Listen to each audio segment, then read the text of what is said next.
High, আমি শ্রুতি। আজকে আমি তোমাদের সাথে শেয়ার করব এমন একজন ইন্ডিয়ান আর্মির কথা যিনি মৃত্যুর পরেও ডিউটি করছেন। হ্যাঁ, ঠিক শুনছো, মৃত্যুর পরেও তিনি ডিউটি করছেন। বাবা হরভজন সিং। কম বেশি নামটা তোমরা অনেকেই জানো। চলো আজকে সেই কথাই তোমাদেরকে বলবো। আমরা এখন আছি নাথুলায়, প্রায় 13,000 ফুট ওপরে বাবা হরভজন সিংয়ের মন্দিরে। তিনি একজন ইন্ডিয়ান আর্মি ছিলেন।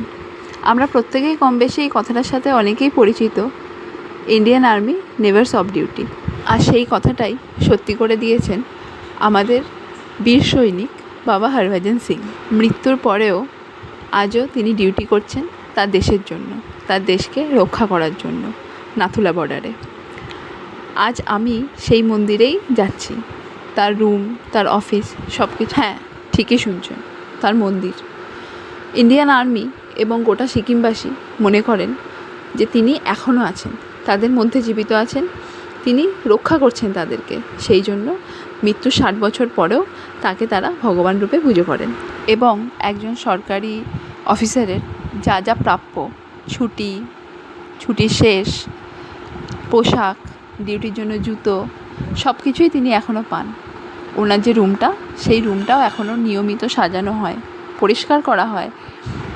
ওইখানের যে আমাদের ড্রাইভার দাদা ছিলেন লোকালের, তার কাছ থেকে আমরা জানতে পারি যে বাবা হরভজন সিং এখনও ঘোড়া নিয়ে রাতের বেলা ডিউটি করেন, বর্ডারে ঘুরে বেড়ান। কোনো সিপাহি ডিউটি করতে করতে ঘুমিয়ে যাচ্ছেন নাকি, সেসব দিকে তিনি খেয়াল রাখেন। এই সম্পর্কে তো আমি আরও অনেক কথাই শুনলাম, তারপর গুগল চেক করলাম, অনেক কথাই জানলাম। একটা 3 মিনিটের ভিডিওতে এত কিছু বলা তো সম্ভব নয়। তোমরাও গুগল করে নিও যে বাবা হরভজন সিং কে ছিলেন। এই বরফে 13,000 ফুট ওপরে যখন আমরা ধীরে ধীরে যাচ্ছিলাম না, আমাদেরকে বলা হয়েছিল অক্সিজেন ক্যান ছাড়া যেন আমরা সেখানে কোনো রকমভাবেই না যাই। কিন্তু যেহেতু ওইখানে চায়না বর্ডার আর সিকিম বর্ডার ভাগ হচ্ছে, সেহেতু ওইখানে ডিউটি করে আমাদের ইন্ডিয়ান আর্মিজের একটা বিরাট বড় ফোর্স। প্রায় কয়েকশো ইন্ডিয়ান আর্মি সেখানে ডিউটি করে উইদাউট অক্সিজেন সিলিন্ডার, কোনো রকম ফোন টাওয়ার, কোনো রকম কন্ট্যাক্ট, কোনো রকম বিলাসিতা ছাড়াই তারা সেখানে থাকেন, শুধুমাত্র যাতে আমরা বাড়িতে শান্তিতে থাকতে পারি, আমরা শান্তিতে ঘুরতে পারি, সেই জন্য।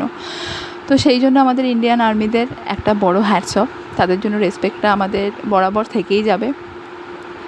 তোমরা যারা যারা ইন্ডিয়ান আর্মিদেরকে ভালোবাসো, তারা কমেন্টে আই লাভ ইন্ডিয়ান আর্মি লিখে যেও। আজকের মতন এইটুকুনিই থাক, বাই।